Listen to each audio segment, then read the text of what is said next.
Bonjour à toutes et à tous, vous regardez l'échiquier mondial sur RT France. Au sommaire aujourd'hui, l'Afghanistan. 20 ans après le début de leur intervention sur le sol afghan, les troupes américaines font leur valise et laissent le gouvernement officiel afghan presque seul face aux talibans. Une décision qui risque de bouleverser profondément le paysage géopolitique régional. Le désengagement américain ne fait que commencer, mais les conséquences se font déjà sentir. Début juin, le retrait des troupes américaines est à moitié terminé. Selon le plan annoncé en avril par Joe Biden, le 11 septembre 2021, le dernier soldat américain quittera le sol afghan. Pourtant, les talibans ne veulent pas attendre jusqu'en septembre et exigent le retrait immédiat de toutes les forces étrangères. Le gouvernement de Kaboul, lui, dénonce un risque de guerre civile et les premiers signes d'escalade sont déjà là. Dès le mois de mai, les talibans reprennent le contrôle de plusieurs districts contrôlés jusqu'ici par l'État. Kaboul mène une contre-offensive sur plusieurs fronts, mais le succès est mitigé. L'ONU tire la sonnette d'alarme. Outre les talibans, d'autres groupes radicaux renforcent leur activité en Afghanistan, dont Al-Qaïda ou l'État islamique. À l'international, les inquiétudes persistent autour d'une possible escalade de violence en Afghanistan. Sur ce fond, un certain nombre d'acteurs régionaux s'activent diplomatiquement. La Russie, la Chine, le Pakistan et l'Inde ont chacun leur mot à dire dans le processus de paix afghan.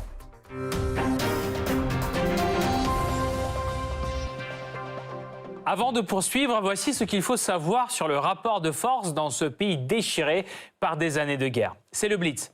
Au moment du début du retrait américain, le gouvernement afghan contrôle complètement la capitale du pays, Kaboul, et nombre de districts dans les différentes parties du pays, soit au total environ 30% du territoire afghan. La sécurité de ces zones est assurée par les forces de l'ordre afghanes, fortes d'environ 300 000 hommes. Face à eux, les talibans, groupe radical reconnu comme terroriste par l'ONU. Il était au pouvoir en Afghanistan de 1996 jusqu'à l'intervention américaine en 2001 qui l'a renversé. Fort de plus de 60 000 hommes, il contrôle aujourd'hui 1/5 du territoire afghan, alors que la moitié du pays est disputée par les deux parties du conflit. Depuis 2001, l'Afghanistan abrite un contingent militaire de membres de l'OTAN et de partenaires de l'Alliance. Au début des années 2010, 130 000 soldats ont été déployés sur le sol afghan, un maximum historique. Dans les années qui suivent, leur nombre commence à diminuer. Début 2021, presque 9 600 soldats de 36 pays sont déployés dans le pays. Le contingent américain est représenté par 2 500 soldats, la proportion la plus importante des forces étrangères stationnées en Afghanistan. Un nouveau chapitre s'ouvre dans l'histoire de l'Afghanistan. En avril 2021, le président américain Joe Biden confirme le retrait des troupes américaines. La nouvelle date butoir est le 11 septembre 2021, le jour du 20e anniversaire des attentats de 2001. En Afghanistan, cette décision n'a fait que creuser le fossé entre les deux parties du conflit. Les talibans coupent le dialogue direct avec les autorités de Kaboul et augmentent drastiquement le nombre d'attaques. Un certain nombre de pays de la région craignent l'escalade après le retrait définitif des troupes. Afin d'éviter un tel scénario, la Russie, la Chine, le Pakistan et l'Inde s'engagent de plus en plus dans le processus de paix afghan. De son côté, Washington ne voit pas de menace à la paix dans son retrait et songe de plus en plus au regroupement de ses forces dans la région. Les négociations sont même lancées avec l'Ouzbékistan et le Tadjikistan, mais pour l'instant, sans résultat.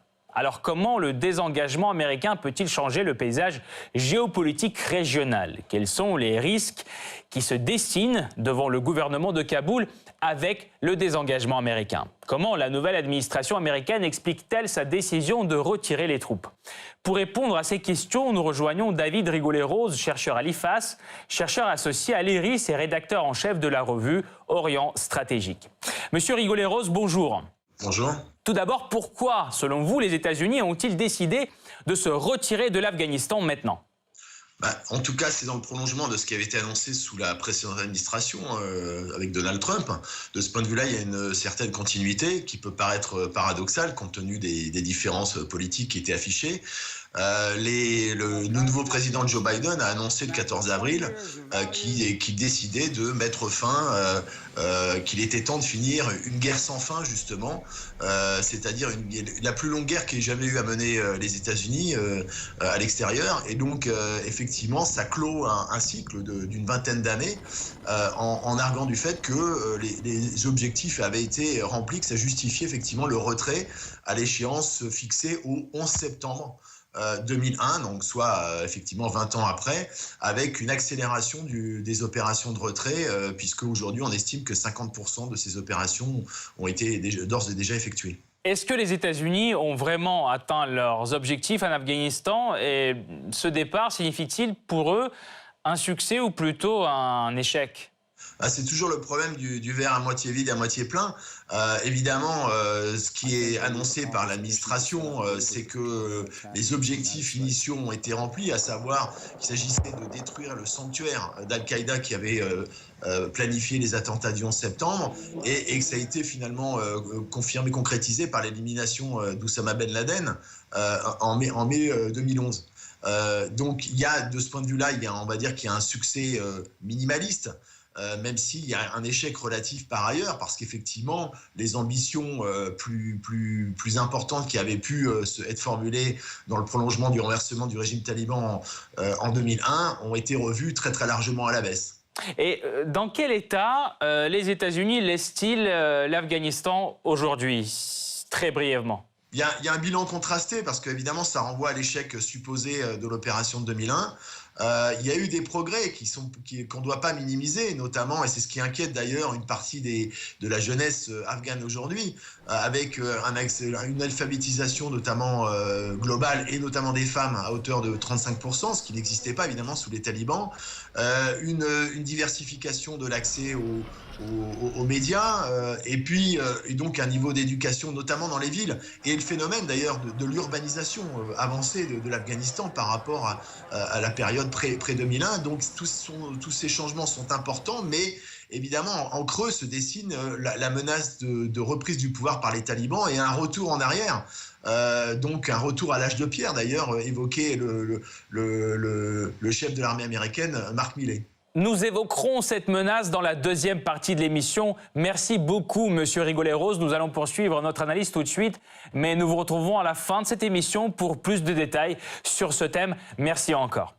Le retrait des troupes américaines d'Afghanistan avance à grands pas. Entre avril et juin, 300 avions cargo chargés de matériel décollent du sol afghan et 6 bases militaires sont remises au gouvernement.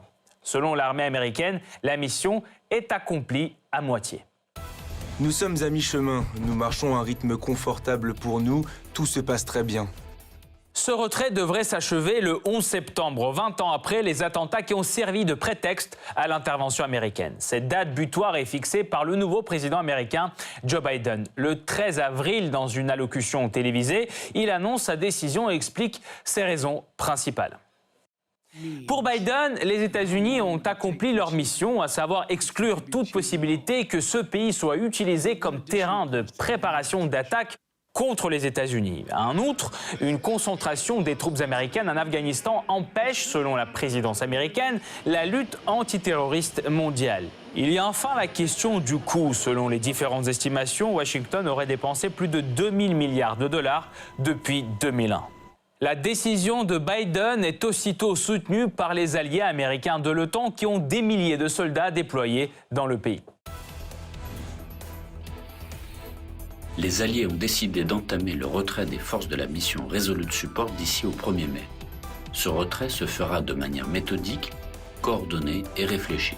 Nous prévoyons que le retrait de toutes les forces des États-Unis et de la mission Resolute Support sera achevé en quelques mois. En Afghanistan, pourtant, cette décision semble n'arranger aucune des deux parties du conflit. Les talibans y voient une violation flagrante de l'accord conclu en février 2020 avec l'administration Trump. Ils prévoyaient entre autres le retrait des troupes américaines avant mai 2021 côté américain et la reprise des négociations directes avec les autorités de Kaboul côté taliban. Ce dialogue a d'ailleurs bien démarré en septembre dernier, pour la première fois depuis le début du conflit. Or, après la déclaration de Biden et les nouveaux délais annoncés, les talibans rompent avec leur engagement en mettant fin au dialogue direct. Jusqu'à ce que toutes les forces étrangères se retirent complètement de notre patrie, l'Émirat islamique, les talibans, ne participera à aucune conférence qui prendra des décisions sur l'Afghanistan.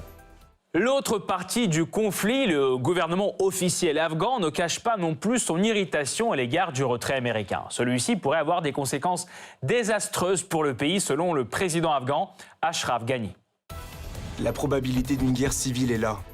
Et dès le mois de mai, les talibans se lancent dans une nouvelle offensive contre les positions du gouvernement afghan. En quelques semaines seulement, plusieurs districts passent sous le contrôle des insurgés islamistes. Le nombre d'attaques bat les records. En mai dernier, selon le Conseil de sécurité nationale afghan, 1455 attaques sont perpétrées par les talibans, faisant des centaines de victimes civiles. Le gouvernement, lui, répond par des opérations ciblées dans plusieurs régions du pays, mais leur effet reste limité.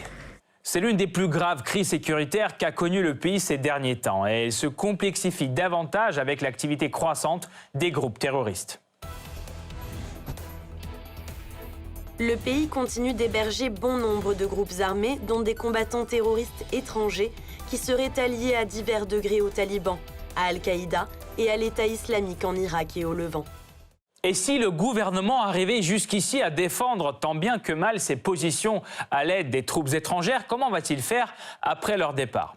Ce qui complexifie surtout la tâche d'Ashraf Ghani, c'est la véritable catastrophe humanitaire et économique qui est en train de se produire dans le pays. Depuis le début 2020, plus de 100 000 personnes ont fui leur maison en raison des violences incessantes, selon l'ONU. Pendant la période de la pandémie, le nombre d'Afghans nécessitant une aide humanitaire a doublé, alors que 2 millions de personnes ont perdu leur travail. Le taux de pauvreté, lui, atteint des niveaux exorbitants. 90% de la population vit avec moins de 2 $ par jour. Parallèlement, la production de drogue est toujours florissante. La superficie consacrée à la culture du pavot à opium a augmenté de 37% en 2020 selon l'Office des Nations Unies contre les drogues et le crime. Alors comment la communauté internationale réagit-elle au retrait des troupes des États-Unis et de l'OTAN ? Combien de fois le Pentagone a-t-il envisagé de se désengager d'Afghanistan et pourquoi aucune de ces tentatives n'a abouti jusqu'ici ? Enfin, comment le retrait américain peut-il changer l'échiquier régional ? La réponse après la pause.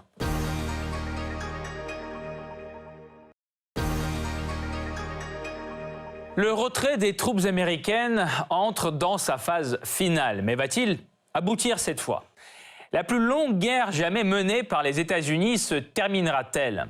Car depuis le début du conflit, plusieurs tentatives de Washington de se désengager d'Afghanistan se sont conclues par un échec pour des raisons tout à fait diverses.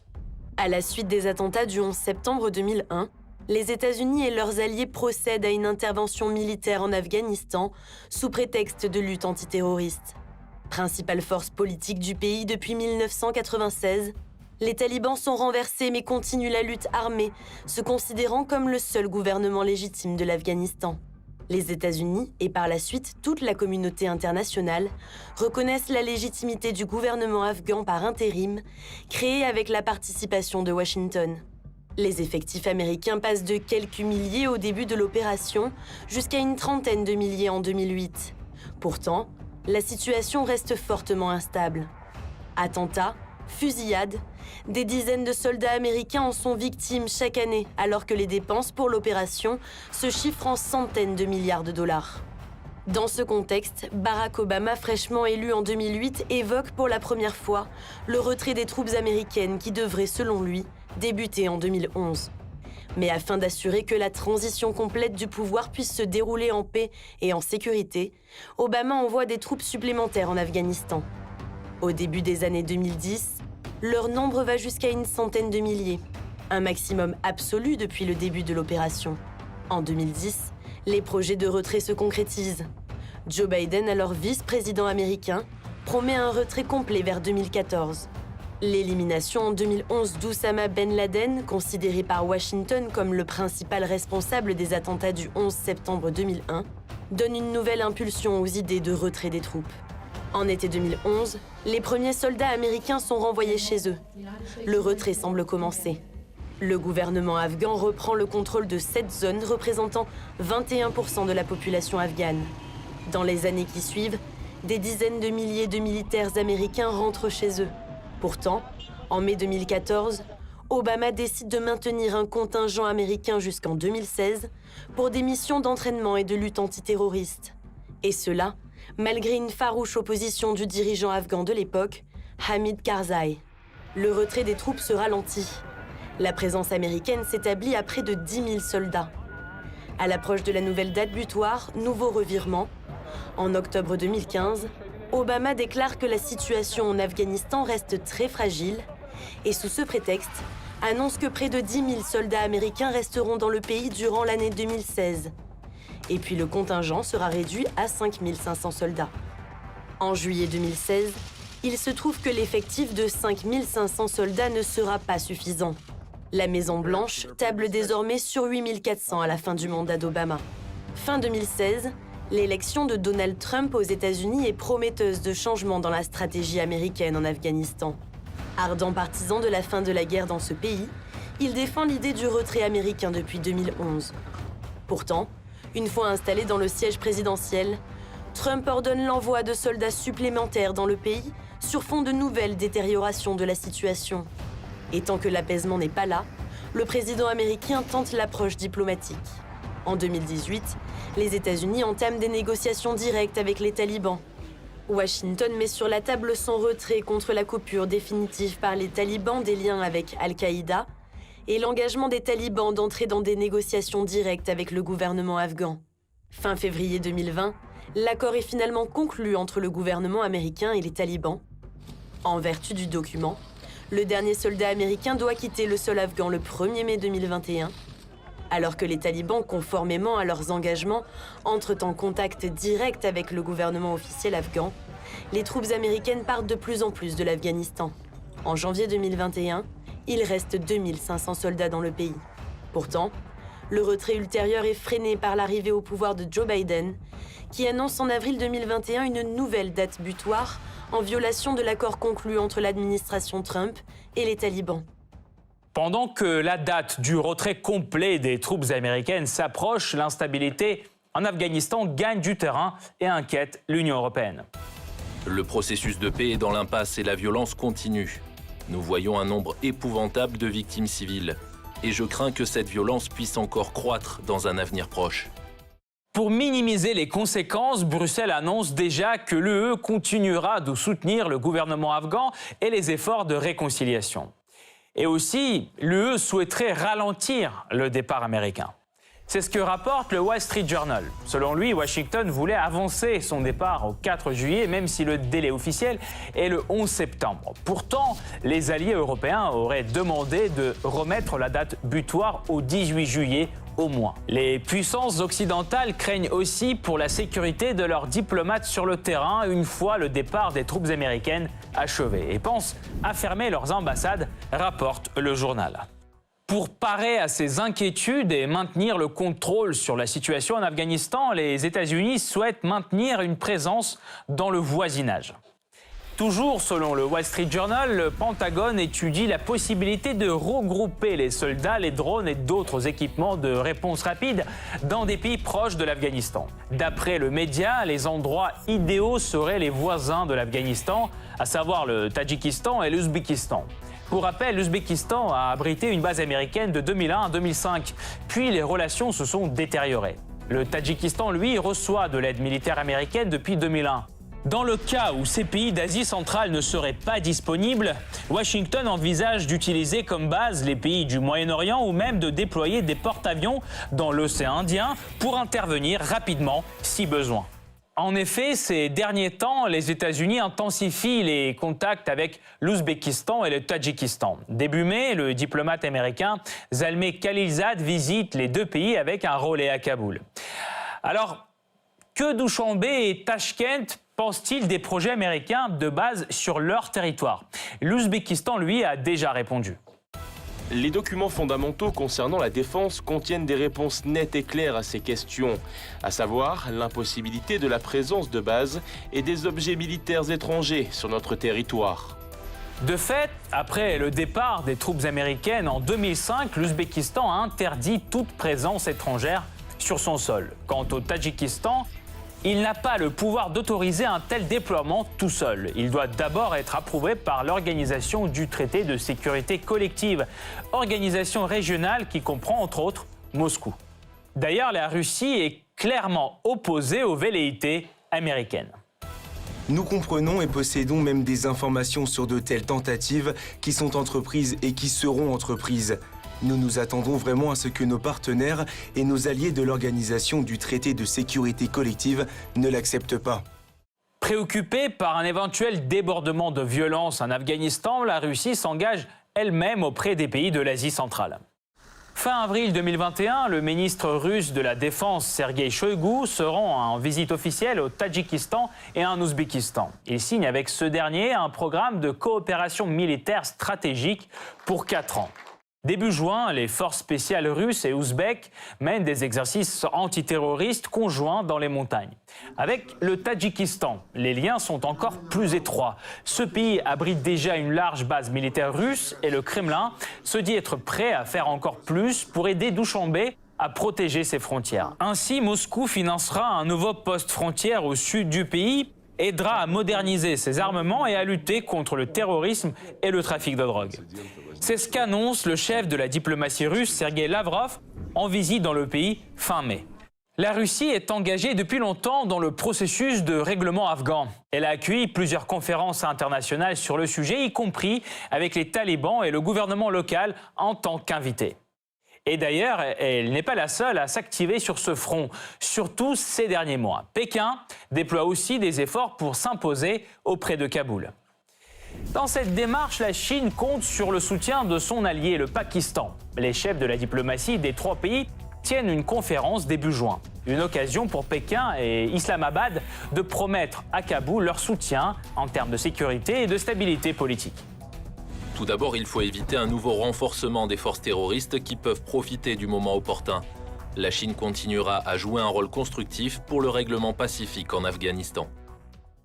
Pourquoi donc cet intérêt de Pékin ? Eh bien, tout d'abord, c'est la question de la sécurité qui préoccupe la Chine, plus particulièrement les liens entre les cellules afghanes et les combattants séparatistes ouïghours. Il y a aussi l'économie, car la Chine cherche de plus en plus à approfondir la coopération commerciale avec l'Afghanistan. En août 2020, Pékin signe un contrat pour 2,2 milliards de dollars avec Kaboul pour aider à exporter ses pignons de pain. Et en septembre, le Financial Times rapporte que la Chine a proposé de gros investissements dans les projets énergétiques à l'Afghanistan et aurait fait une offre de construction d'un réseau de routes aux talibans. Et ces efforts économiques de Pékin sont aussi liés au Pakistan, car la Chine investit fortement dans ce pays pour créer un corridor économique avec l'océan Indien. Intégrer l'Afghanistan dans ce réseau serait un atout majeur pour la puissance économique chinoise, ce qui déplaît fortement à l'Inde, principal adversaire régional de Pékin et d'Islamabad. Pour contrebalancer leur future influence en Afghanistan, l'Inde fait son entrée dans le processus de règlement politique. Longtemps absent de toute négociation qui inclut les talibans, New Delhi semble réaliser un volte-face sur fond de retrait américain. Ainsi, l'Inde doit participer à la prochaine conférence sur l'Afghanistan à Istanbul. En plus, les médias afghans rapportent que New Delhi ouvre des chaînes de communication avec les leaders des talibans. Pour l'instant, il s'agit d'échanges à distance, mais des rencontres seraient aussi en discussion. Pour y voir plus clair, nous rejoignons de nouveau David Rigoulet-Rose, chercheur à l'IFAS, chercheur associé à l'IRIS et rédacteur en chef de la revue Orient Stratégique. Monsieur Rigoulet-Rose, selon vous, y a-t-il une menace que les talibans reprennent le pouvoir en Afghanistan ? Il y a incontestablement une pression qui se fait de plus en plus forte au fur et à mesure du retrait des troupes occidentales et notamment américaines. On a vu que la ville de Kunduz était menacée justement ces derniers jours. Il y a une pression autour des villes pour asphyxier les villes. Les talibans ont pris d'ailleurs le contrôle d'un poste frontière avec le Tadjikistan, ce qui ne manque pas d'inquiéter les pays limitrophes d'ailleurs. Et donc il y a une pression avérée des talibans qui profitent de ce vide qui va être laissé par justement le retrait occidental pour faire pression sur le gouvernement et à terme imposer effectivement le retour d'un régime taliban à Kaboul. Il y a une chose que je ne comprends pas, c'est que comment ça se fait qu'en 20 ans, les États-Unis, alors évidemment, il y a eu des progrès politiques qui ont été réalisés en Afghanistan, mais comment ça se fait qu'en 20 ans, ils n'ont pas réussi à éradiquer ce mouvement? Puisque c'était ça le but de cette mission, de cette présence, toutes ces années. C'était renverser le régime taliban en 2001 parce qu'il avait offert un sanctuaire à Al-Qaïda. Donc l'objectif, c'était pas en tant que tel le régime taliban, c'était plutôt de détruire le noyau dur d'Al-Qaïda, ce qui avait été fait d'ailleurs dans les opérations à la fin de l'année 2001, et puis en éliminant son chef en 2011. Donc l'idée n'était pas d'éradiquer en tant que tel le mouvement taliban, parce qu'il fait partie de toute façon de l'équation sociopolitique de l'Afghanistan. C'est tout le problème. Il y a eu probablement une illusion de croire qu'on pourrait faire disparaître ce mouvement qui est ancré dans la culture pachtoune et qui est un élément géopolitique effectivement déterminant, cet échiquier. En revanche, la question est posée de savoir si ce mouvement a des prétentions effectivement monopolistiques. Et là, c'est l'enjeu par rapport à l'actuel gouvernement qui d'ailleurs, dont le président et son vice-président sont attendus à vendredi, donc demain, à Washington. Les États-Unis veulent placer leur base dans les pays voisins de l'Afghanistan pour suivre la situation sur le terrain. Pensez-vous que c'est réaliste et suffisant ? Oui, alors on parle de base en Ouzbékistan et au Tadjikistan, puisque le chef du CENTCOM, commandement central américain qui couvre la zone de l'Asie centrale, Kenneth McKenzie, a expliqué que si l'Afghanistan retombait dans le chaos, ce qui semble possible au vu des derniers événements, et que les États-Unis avaient besoin d'y retourner, il faudrait qu'ils soient capables d'identifier la cible, de la trouver et d'être capables de l'éliminer. Donc c'était très clair comme argumentaire. Et dans ce cas-là, effectivement, la possibilité d'avoir des bases dans les pays limitrophes, d'ailleurs, serait bienvenue pour les pays en question, puisqu'on a vu avec les derniers événements que le Tadjikistan était très inquiet, justement, par rapport à la pression des talibans. Donc ça, ce serait, on va dire, garder des yeux et des oreilles à proximité du pays, sans parler de la présence de la CIA qui sera maintenue, puisque le 14 avril dernier, William Burns, qui est le chef de la CIA, a dit qu'effectivement, il avait prévu de laisser sur place des éléments et des capacités qui seraient créées justement pour maintenir une certaine visibilité sur ce qui se passe à l'intérieur du pays. Sur qui d'autres les États-Unis peuvent-ils compter aujourd'hui pour garder un œil sur le pays? Qui encore peut aider Kaboul à se maintenir à flot? C'est tout le problème de savoir, puisqu'une étude qui vient de paraître, justement, qui a été relayée par le Washington Post, dit que après le départ, vraisemblablement, contrairement à ce qu'on pensait au début, le régime ne pourrait pas tenir plus de 6 mois. Et donc on retrouve le syndrome de la chute du régime pro-communiste en 2014 avec Najibullah, qui avait résisté malgré tout plusieurs années et qui s'était effondré au moment de la disparition de l'Union soviétique. Donc là, la question, elle va être le soutien à la fois économique et éventuellement militaire des États-Unis, mais il y a un désengagement qui est acté, et donc c'est ce qu'avait laissé entendre d'ailleurs le secrétaire d'État Anthony Blinken en disant que quand il y aura un retrait, le risque c'est un effondrement effectivement du gouvernement. Merci beaucoup David Rigoleros pour cet éclairage. Je rappelle, vous êtes chercheur à l'IFAS, chercheur associé à l'ERIS et rédacteur en chef de la revue Orient Stratégique. Merci encore. Cette partie-là n'est pas encore terminée. La semaine prochaine, une nouvelle partie vous attend avec d'autres pions sur l'échiquier mondial. À bientôt sur RT France.